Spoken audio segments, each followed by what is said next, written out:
আজ থেকে শুরু হতে যাচ্ছে বাংলাদেশের জন্য অত্যন্ত গুরুত্বপূর্ণ একটি ফুটবল সিরিজ।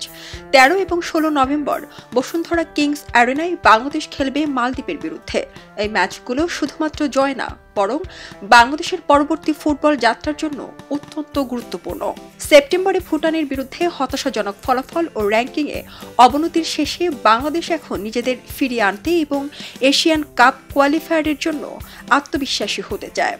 এই দুটি ম্যাচই বাংলাদেশের জন্য শেষ সুযোগ হতে পারে, কারণ বিশ্ব ফুটবলে বাংলাদেশের অবস্থান নির্ভর করবে এই ম্যাচগুলোর ফলাফলের উপর। এটি বাংলাদেশের জন্য সুযোগ, বিশেষ করে যদি তারা মালদ্বীপকে হারাতে পারে। ফিফা র্যাঙ্কিংয়ে তাদের স্থান কিছুটা ভালো হতে পারে।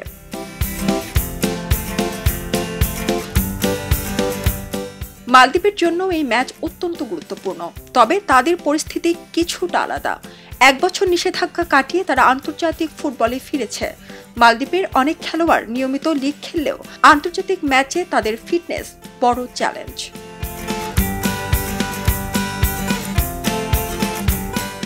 মালদ্বীপের সাথে বাংলাদেশের ইতিহাস বেশ শক্তিশালী।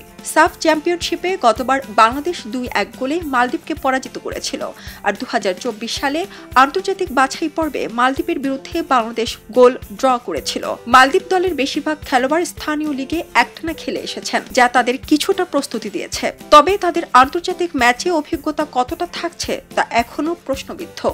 এদিকে বাংলাদেশের কোচ হাভিয়ের কাবরেরা এখন কিছুটা চাপে রয়েছেন, কারণ তার চুক্তি ডিসেম্বরে শেষ হতে যাচ্ছে। এই দুটি ম্যাচের ফলাফল বাংলাদেশের ভবিষ্যৎ নির্ধারণ করবে, ফলে কোচের ওপর চাপ রয়েছে। দলকে করতে হবে আরও শক্তিশালী।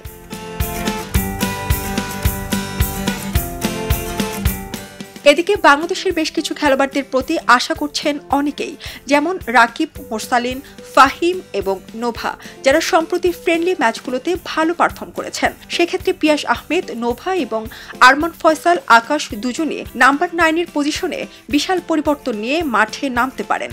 দলের তরুণ ফরওয়ার্ডদের এই গুরুত্বপূর্ণ ম্যাচে ভালো কিছু করে দেখাতে হবে। তবে প্রশ্ন হলো, গোলটা আসবে কিভাবে?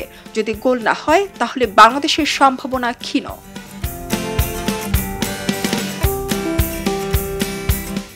বাংলাদেশের স্কোয়াডে রয়েছে কিছু পরিচিত নাম, যেমন আনিসুর রহমান ডিকো, যিনি দীর্ঘদিন পর ফিরেছেন জাতীয় দলে।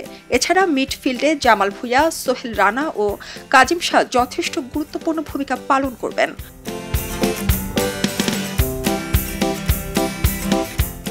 বাংলাদেশের জন্য আজকের ম্যাচটি জয় ছাড়া কোনো বিকল্প নেই। ফিফা র্যাঙ্কিংয়ে উন্নতির জন্য মালদ্বীপকে হারাতে হবে, যা বাংলাদেশকে এশিয়ান কাপ কোয়ালিফায়ারের পথে এগিয়ে নিয়ে যেতে পারে। অন্যদিকে মালদ্বীপের জন্য এটি একটি বড় সুযোগ হতে পারে নিজেদের ঘুরে দাঁড়ানোর। তবে বাংলাদেশ এবার মাঠে সবকিছু পাল্টে দিতে প্রস্তুত।